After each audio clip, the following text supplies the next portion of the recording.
Science of Magic with Gwilda Wiyaka is largely an opinion talk show. All opinions, comments, or statements of fact expressed by Gwilda Wiyaka's guests are strictly their own and are not to be construed as those of the Science of Magic or endorsed in any manner by Gwilda Wiyaka, Relmar McConnell Media Company, its affiliated networks, stations, or employees.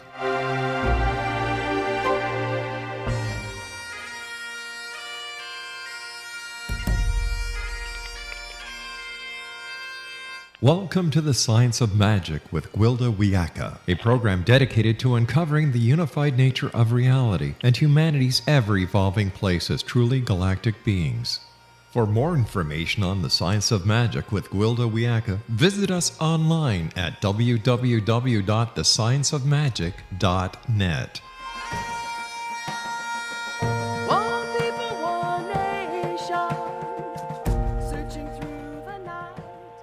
Welcome to the Science of Magic, a place where science and magic come together to transform fact into evolving truth. We can be found on our website, www.thescienceofmagic.net. I'm your host, Gwilda Wiyaka. This hour, we'll be exploring of earth and sky. It wasn't long into my shamanic training when I discovered that while I'd been very diligently memorizing the way my teacher would perform each ceremony, they were never the same twice. But wait, that's not how you did it last time, I complained. This is not last time, he quietly responded. We're doing the sage harvesting ceremony, right? What's the difference from just yesterday? Everything. What do you mean, everything? I challenged. The earth, the stars, everything. Over the years, I discovered that my old teacher had an impressive knowledge of the stars that had been passed down his lineage for generations. All of his ceremonies included alignment with the heavens as well as the earth. When we built an inipi or sweat lodge, he taught me how to align the lodge with the 7 directions as well as the 4 elements. I learned the ceremonies used to set each lodge pole with a corresponding earth-based archetypal force. Each place the willows crossed at the top of the structure was not only tied together physically, but ceremonially bound with its corresponding planet or constellation. When I asked him how he aligned with the stars in order to bring the energy into the binding process, he told me, "It's in my blood." How's it in your blood? The Lakota people came from the stars, he enlightened me. Well, how do you expect me to do it? I'm Celtic, not Native American. It's in your blood as well, or you would not be my student. Yep, it was another one of those clear as mud moments. No matter how I nagged, he was clearly done with the subject. Years later, my aunt on my father's side delved into the family genealogy and found our line actually does have several Native American ties, but somehow I don't think that was what my teacher was referring to. Later, he explained the difference between the common man's way and the medicine way. The common man's way was for the people, set ceremonies that could be performed by anyone who learned them. He told me this was the basis behind Native American religion. While my teacher was indeed a shaman, he was also a devout Christian. It always fascinated me how he could incorporate both into his life. I often asked him if he found any conflict between the two. He told me that the medicine way was of the Creator. My teacher believed it was one of the many gifts only fully held and embodied by Creator's Son, Jesus Christ. He further instructed that the medicine way was only available to trained, initiated, and consecrated shaman with the medicine in their blood. He believed that Christ brought many gifts for the people of the earth that through alignment with him could be activated. All gifts were equal in my teacher's eyes. The medicine way, he emphasized, was the gift he and I had the responsibility to carry for our respective people. The medicine way includes true living ceremony that's performed by aligning with the earth and the stars in present time. This alignment changes from moment to moment, so it's impossible to memorize. One must have a means of direct connection. There's a huge difference between being a shamanic practitioner and being a shaman. It's much like the difference between the common man's way and the medicine way. Not all of us have the time, inclination, or the gift to become a shaman. So how do we connect with the earth, the stars, to perform living ceremony when we have no way of encompassing the ever-changing and amazing complexity of earth and sky? Our guest this hour, Ivo Domínguez, Jr., author of Practical Astrology for Witches and Pagans, is a visionary and a practitioner of a variety of esoteric disciplines. He's been active in Wicca and the Pagan community since 1978 and has been teaching since 1982. Ivo was a founding member and past high priest of Keepers of the Holly Chalice, the first coven of the Assembly of the Sacred Wheel, a Wiccan tradition. He currently serves as one of the elders of the Assembly of the Sacred Wheel, a Wiccan tradition that draws upon an inspiration from astrology, Qabala, the Western Magickal Tradition, and the folk religions of Europe. His techniques and insights are rooted in a synthesis of traditional metaphysical teachings, modern science, and memories from past lives. He's taught at many gatherings, conferences, and venues across the United States and abroad. Ivo is also a professional astrologer who has studied astrology since 1980 and has been offering readings since 1988. I will introduce Ivo, and together we'll examine living ceremony, astrology, earth-based practices that we can all use to support us during these times of rapid change. You're listening to The Science of Magic. Prior innovative episodes can always be found on our website, www.thescienceofmagic.net.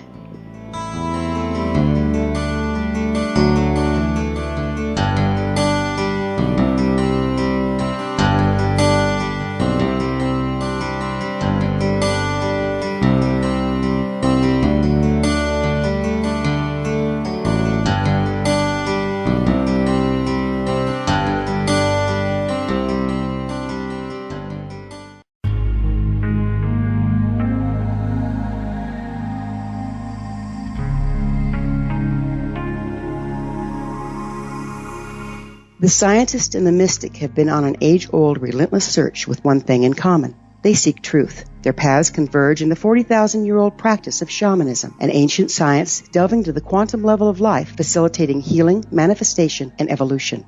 I'm Gwilda Wiyaka, the founder and director of Path Home Shamanic Arts School, a unique Colorado State-certified occupational school, training shamanic practitioners and teachers. We also provide classes for empowering personal lives through shamanism. Our certification classes are in week-long segments enabling international participation, and online classes and long-distance shamanic healing sessions are available. Come discover the science of magic in the limitless world of shamanism. www.findyourpathhome.com.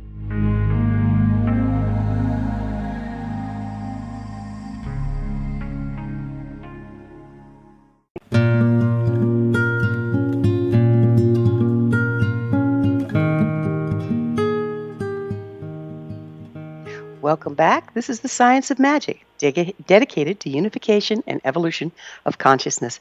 I'm your host, Gwilda Wiyaka. Our guest this hour, Ivo Domínguez Jr., astrologer and author of many fine books, including his latest, Practical Astrology for Witches and Pagans. His website is www.ivodominguzjr.com. Ivo, thank you so much for joining us on The Science of Magic. Lovely to be here. Yeah, I understand you've got a storm going on up there. It's an in and out kind of thing, huh? Yeah, yeah. We've been having strings of severe thunderstorms and high winds coming through. We're been having a big shift in temperature from one day in the upper 80s, and by tonight it'll be in the low 40s, maybe. So that we're having some swings over here. Yes, some wild times. Hey, Yeah. So we all start out on the same page. Would you please tell us a little bit about pagan practices? It's hard to say in 25 words or less, but how about this? All the people of the planet had indigenous ways at some point. All people on the planet had different ways of approaching active spirituality and religion. Think of pagan practices as being all the different ways in which people today are trying to reconnect with, revive, or reconstruct the religious perspectives and spiritual perspectives that the ancient tribes of Europe, of fill in whichever continent or nation, and bring them into the modern times. Most of them tend to be polytheistic or multitheistic in the sense of seeing the world as populated with many gods and goddesses, though honestly, we could just as easily say many kinds of spirits as well, small and large. And many folks may be familiar with Wicca, which is relatively well known, but honestly, literally there are thousands of different people that are in the process of reconstructing these ways. One of the connections that makes sense to you, I'm sure, is that almost all of them have at their core trying to be connected to the life of the earth in one way or another, and seeing no separation between spiritual energy and physical energy, and seeing everything as being alive and ensouled. So in that regard, there's a lot of similarity to many faiths and many systems all over the world. I guess where people find a little bit of confusion is when you encounter the idea of what's old and what's new. And I was listening to your teaching piece at the beginning of this, and what I'll say is that what modern pagans practice is not what was practiced 500 years ago or 1,000 years ago. But you know what? Neither did our ancestors do the same thing each time. If you were to go to any Christian church, most of the hymns and most of the songs that they use are written in modern times. So think of paganism as the whole family of spiritual paths and religions that are about re-enlivening the earth from the perspective of original cultures. Is that good enough? That's beautiful.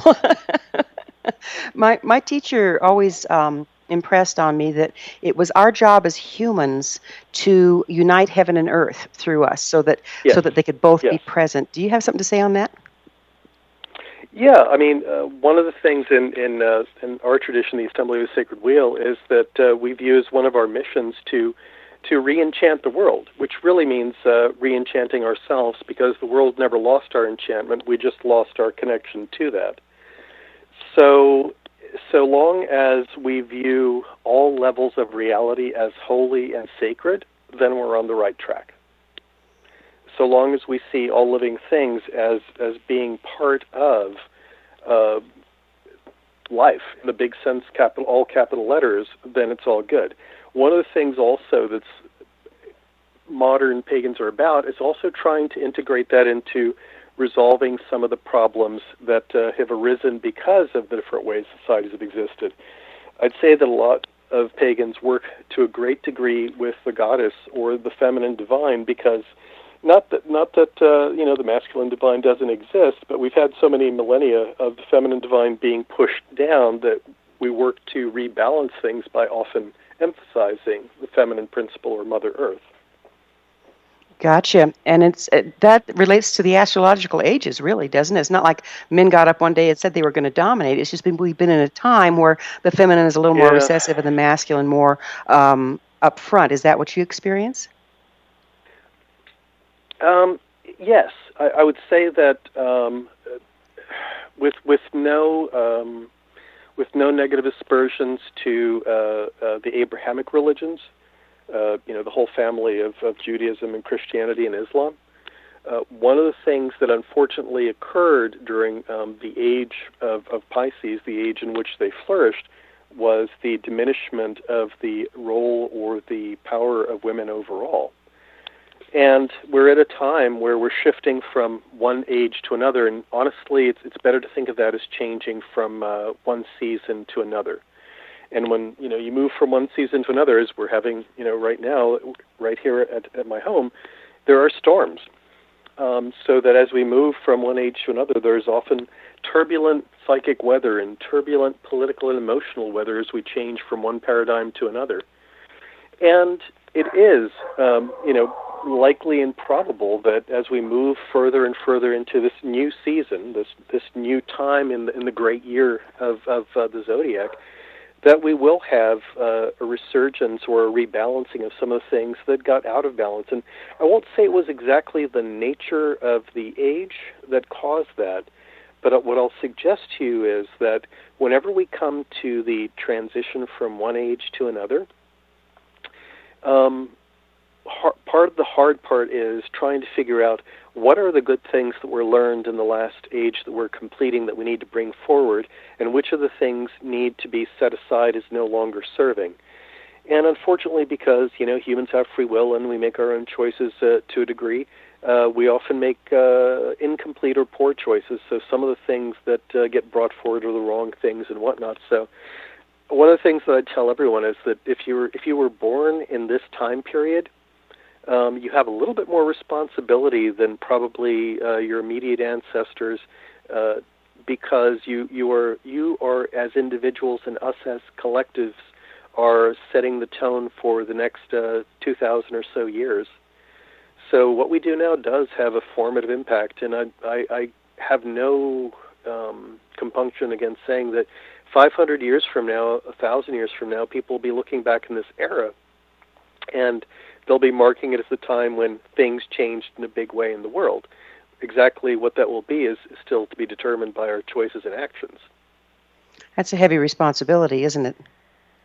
I really do think of it as a heavy responsibility, and if you are someone who is working with spirituality or magic, and I use the word magic a lot, doing or a medicine path or whatever, then perhaps a bit of a greater responsibility falls on you, because my take on it is that if you have awareness, then you have accountability and responsibility. Boy, that's well put. So to the degree that we are more aware of what's shifting around us, then we actually have a greater obligation to do what we can, knowing exactly. that we can only do as much as each of us can. I mean, none of us are omnipotent, but when we add up what each of us does, well, then it adds up to the shape of the world that will be. That's beautiful, because it seems the other thing that we're coming into is a time when it's a group job. It's not an individual job. We're not isolated, and everything that we add together from each of what we bring is what's going to make the difference. Is that what you're saying there? Absolutely. It is impossible. Well, I'm going to say it two different ways. It's impossible for all of us to, as individuals, if there were a big giant boulder in front of us, we could only move it if we pitched in together with levers and saplings and pushed it together. It's not going to move if we each take turns pushing one at a time. So in one sense, there are some tasks that can only be accomplished by all of us working together. And then I'm going to say something that nature does all the time, and why I am always happy when something new springs into being. And because one of the other things that always happens at the change of the ages is that there's this great proliferation, this 1,001 new systems, traditions, paths, techniques spring into being. Now, I'm gonna and people. Some people get excited about that, and other people go, "Oh, this is terrible! It's all getting muddled and confused, and the old ways are being diluted." And some of that happens, but the way nature works is, you plant a hunt.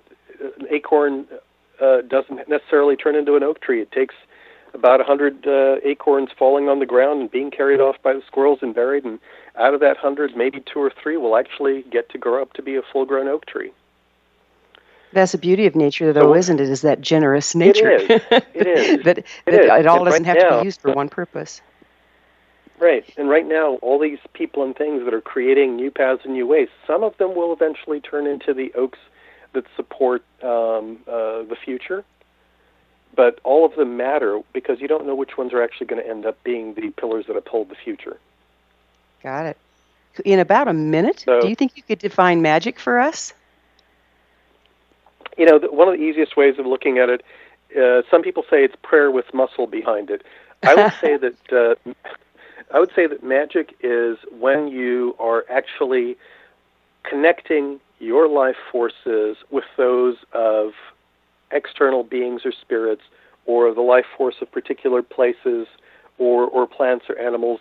It's when you are combining knowledge and connection together to produce some effect in the world or some effect in yourself. That's about one of the best descriptions I've heard in a while, I have to tell you. We're going to need to take a little break. Our guest this hour is Ivo Domínguez Jr. He's an astrologer and author of many fine books. We will take up with this conversation on the other side of a short break.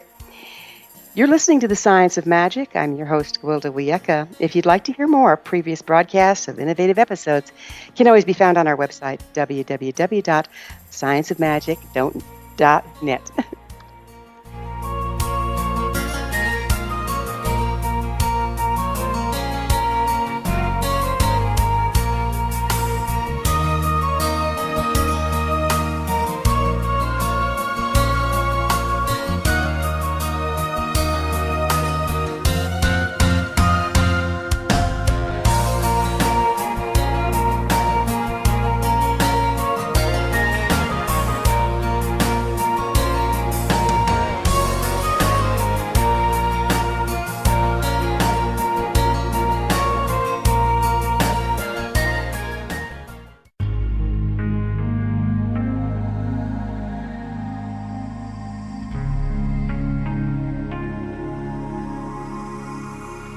The scientist and the mystic have been on an age-old, relentless search with one thing in common. They seek truth. Their paths converge in the 40,000-year-old practice of shamanism, an ancient science delving to the quantum level of life, facilitating healing, manifestation, and evolution.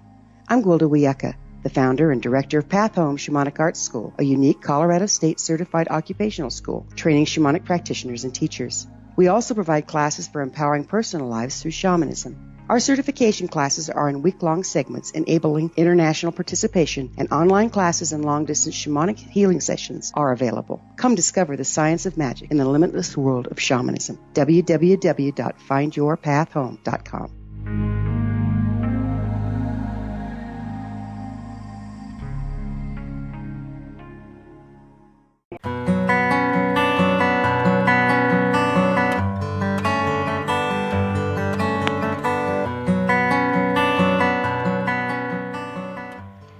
Welcome back. This is the Science of Magic, a place where magic and science come together to promote enlightenment.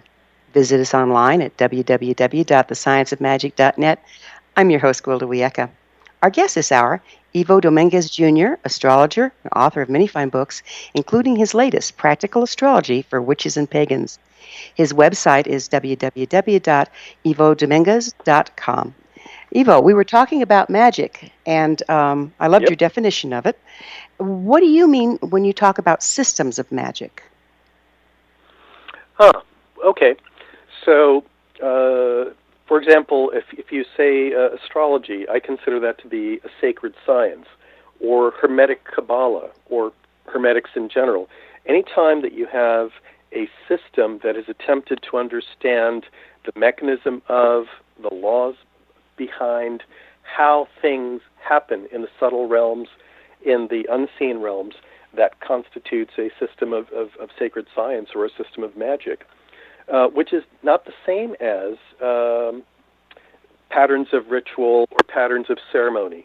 How about this? Compare them to the difference between science and technology. Science gives us the theory, technology is the implementation. Systems of magic give us the theories, and then the ceremonies and the actual enacting of ritual or of techniques is a physical manifestation of those systems. That's really well put, too. So what inspired you to incorporate astrology into these practices? Well, interestingly enough, for me, in my personal history, astrology was there close to the beginning of the practice.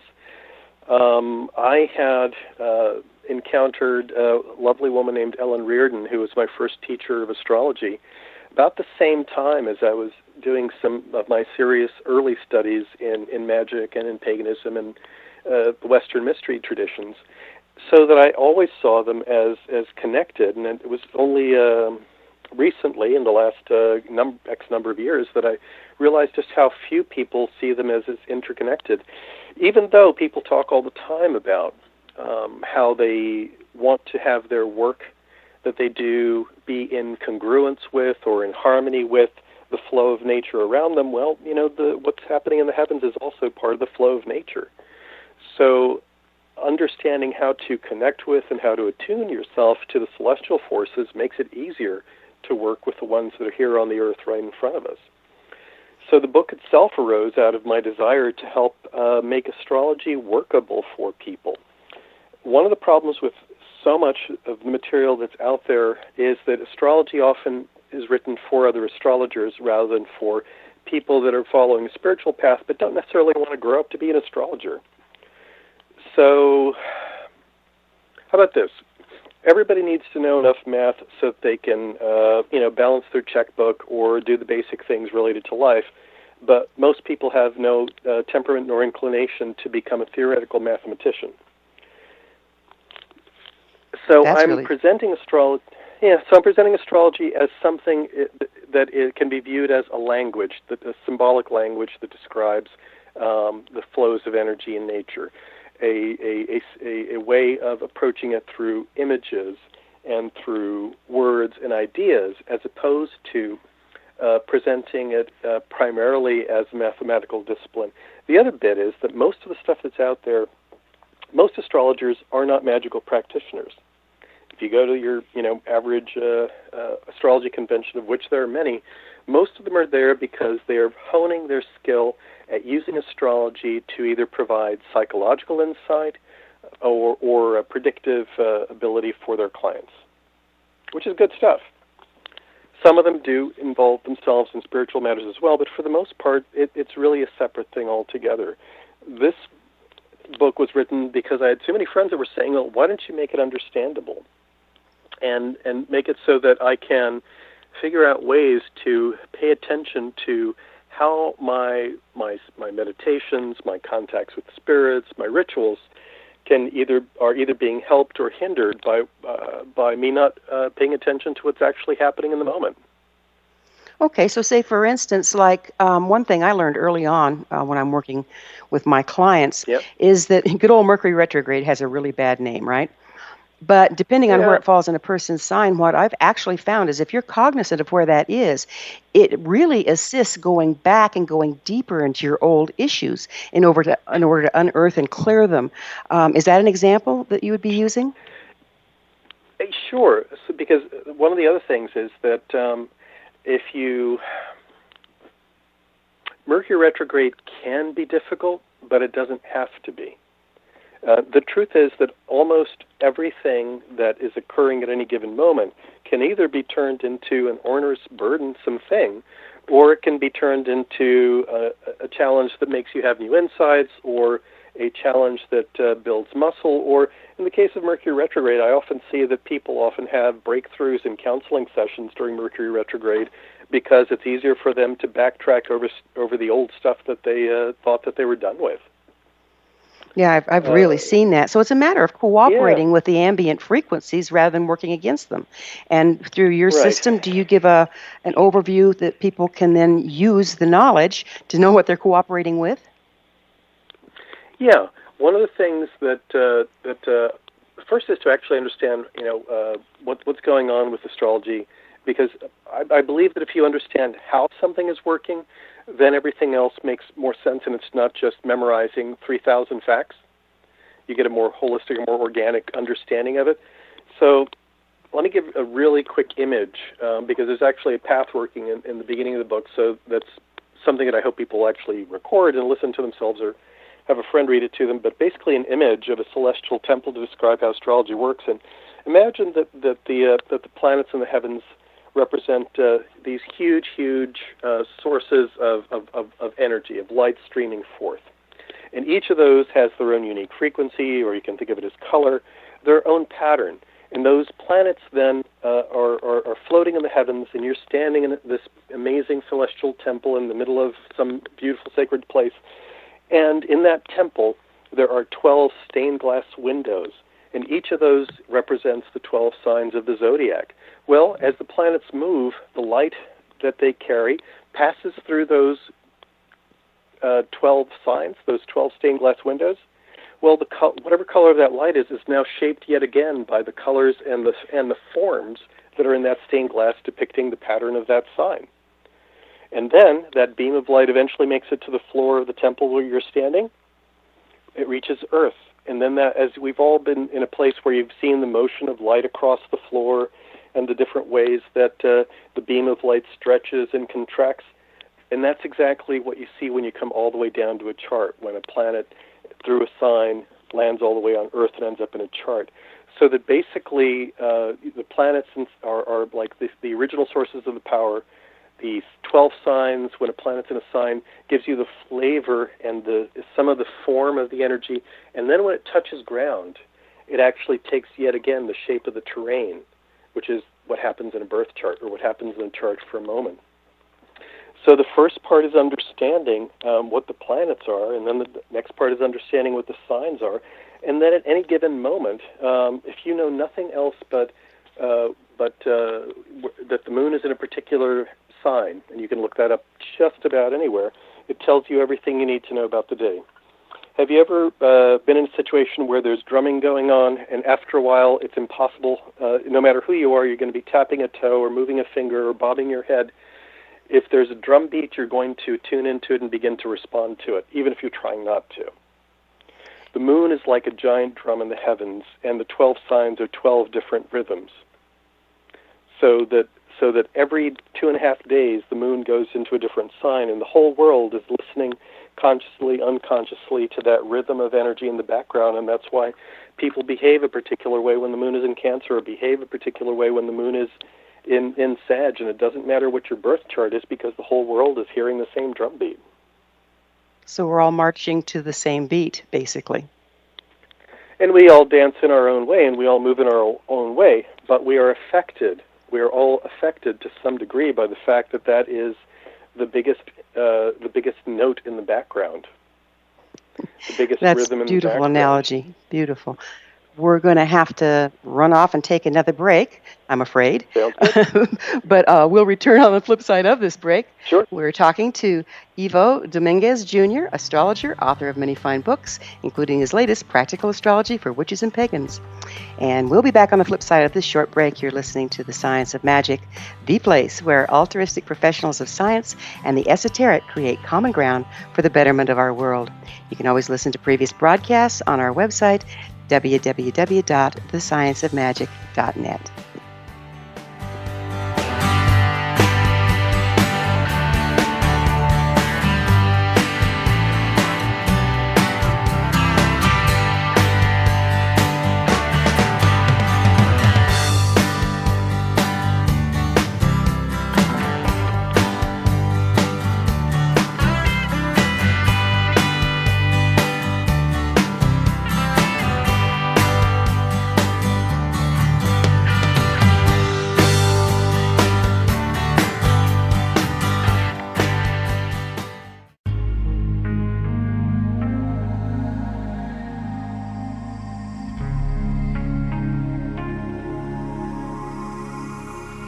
The scientist and the mystic have been on an age-old, relentless search with one thing in common. They seek truth. Their paths converge in the 40,000-year-old practice of shamanism, an ancient science delving to the quantum level of life, facilitating healing, manifestation, and evolution.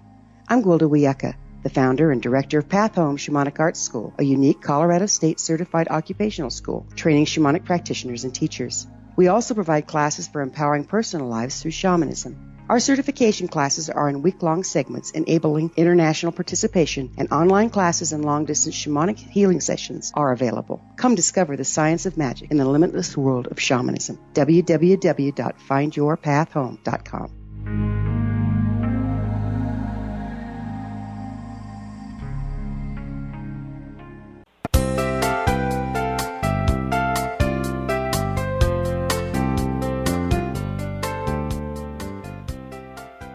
Welcome back. This is The Science of Magic, bringing together gifted people of service to our world. Our website is www.thescienceofmagic.net. I'm your host, Gwilda Wiyaka. Our very special guest this hour is Ivo Domínguez Jr., astrologer and author of many fine books, including his latest, Practical Astrology for Witches and Pagans. His website, www.ivodomínguezjr.com. Ivo, before we get on into this last segment, I'd really like to have you tell our listeners where they can find your book. Oh, well, thankfully my book is widely distributed, so I always encourage people to go to their local bookstore first. We have to support our local stores.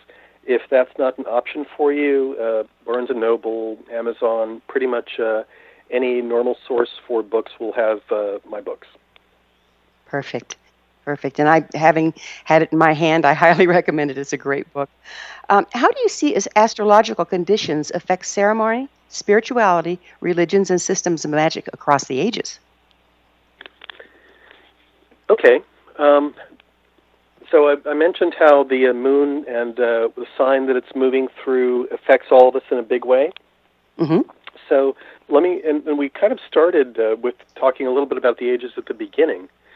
So let me give you a sense of an age is kind of the largest chunk of time that we can have a grasp on. So, for example, everybody's been hearing for the last, forever, that we're moving into or are into the age of Aquarius, and things will change and things will be lovely. And I'm going to always say, no, it's never lovely. It's just different, and whether or not it's lovely is up to us. But the age affects us in a huge way. It is the single largest shaping impact. For example, in the age of Pisces, we had Pisces has the desire for unity and connection, and one of the things that meant was it spawned world religions in a big way. But also every age has its shadow. The opposite age of at any given time also has an impact. So, for example, in the age of Pisces, Virgo is the shadow, and shadow is not always a bad thing. So, for example, learning that we needed to wash our hands and that germs existed was an outcome of that as well. There's some downsides too, but so what's happening now? Age of Aquarius. Well, the element of Aquarius is air. A lot of people get confused because they think water, and no.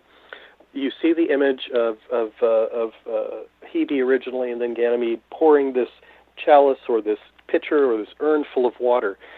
It's air's ideas, and the modality, which is the nature of that energy, is fixed. So, Aquarius is the age of ideas made material. So one of the ways that, so that if you think about it, Pisces is, mutable water, as watery as it gets. But Aquarius is air made manifest, which is why Aquarius energy is very idealistic and wants to change the world so that it matches ideals. Okay? On a spiritual level and magical level, one of the reasons why we've been trending more and more to the idea of intention or imagination or visualization to make things happen is because we have that concept that's slowly seeping in from the change of the ages, that the power of the mind to create a physical form out of ideas is becoming stronger and stronger.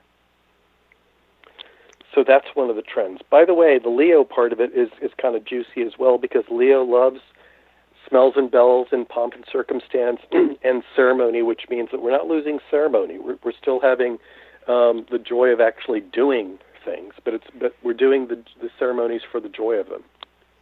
So what do you see happening to the effectiveness of ceremony when you take in consideration the astrological influences? Well, I'm going to say that another reason to be mindful. So in many of ceremonies that the pagans do or that other folks do, part of the work is to make a connection to the other realm or the other reality, or to open the portal, or to go down into the cave, or to journey, or whatever. During the age of Aquarius, the nature of the veils between the worlds, or the layers between levels of consciousness, or however you want to call it, were watery, which if you ever tried to dig a hole in the ocean, all that happens is you can push the water aside for a moment and then it closes back up. So during the age of Pisces, whenever you made an opening to the other realms, it tended to self-seal. Fixed air means that if you actually open a connection to the other realms, it tends to stay open on its own for a very long time before eventually closing. So one of the outcomes of this difference of the energy of the age is that the connections, the openings that we make between here and there are more likely to stay open longer and more solidly than they have in the past 2,000 years, which will begin to have an impact on our ceremonies and our meditations and our experiences and our journeys. Well, it sounds to me like it's a time we have to be very mindful of creating sacred space around where we're opening and shifting portals, and how to open and close consciously rather than just leaving a bunch of doors flapping in the breeze.